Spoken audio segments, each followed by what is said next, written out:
Bradley A. Serber's article, The Last Mass Shooting, published in 2022, has definitely been my favorite thing we've needed to read for this class so far. I loved all sorts of aspects of this policy paper, but I would say my favorite is simply the style in which it was written.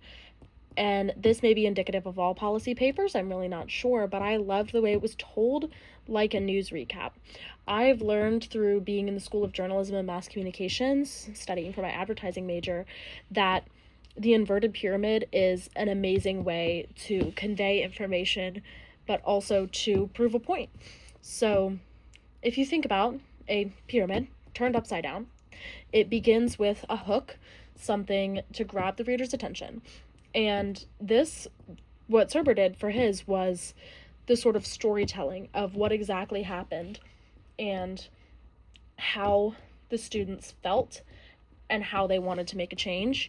This just seemed to urge me to keep reading, and I really enjoyed that part and the way that it caught my attention, very much unlike the other articles we read that were a lot more dense and that I had to really force myself to get into. I really enjoyed reading this and sort of dissecting the ways in which Serber presented his policy.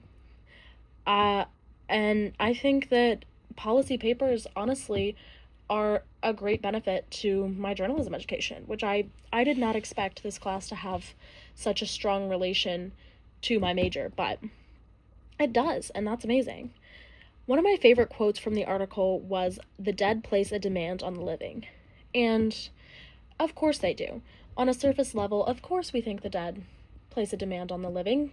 There's grief and there's all sorts of emotions that go along with someone's death that are not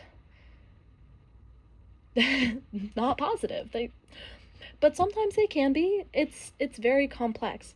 So I really had to sit and think about that quote for a while.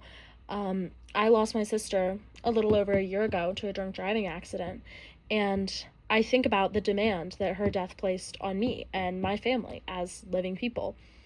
And the best thing you can do with the demand that a death puts on you is activism. I believed that, and I believe that even more after reading this policy paper. I loved what the students did in order to make a change and to prevent this from happening. And preventing this from happening doesn't mean it's never going to happen to anyone else.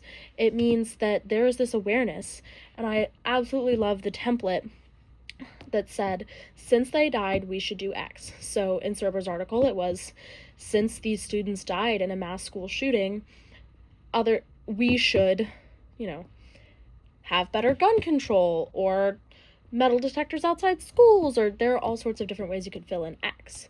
So if I were to write a policy paper using, drunk driving in my own life, I would say, since my sister died, we should have more random breathalyzation checkpoints at certain times of night, or we should, whatever. Just the idea that what I'm getting at here is this really helped me understand how to write a policy paper and how to dissect issues into that template, which I will definitely be using in my final paper.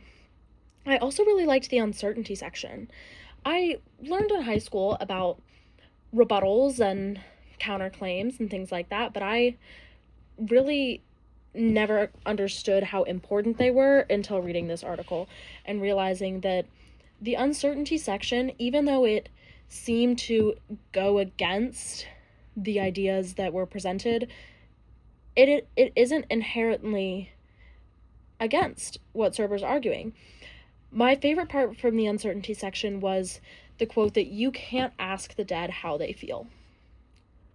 That really resonated with me, and it's true. These students were not able to ask their classmates and their friends how they felt or what should be done. It's just something that needed to be assumed. It was a decision that needed to be made by these young adults. I love that. I love the idea of young adults and their ability to make change. I think this is super important in current politics. And what I tell my friends and people around me, especially young people who say, "Oh, I don't care about politics," you should. And you don't have to believe what I believe, But I believe very strongly that everyone should have an opinion. I think everyone should be politically educated and have an opinion, because young adults have such a huge ability to make change, and Serber showed that very clearly in his article.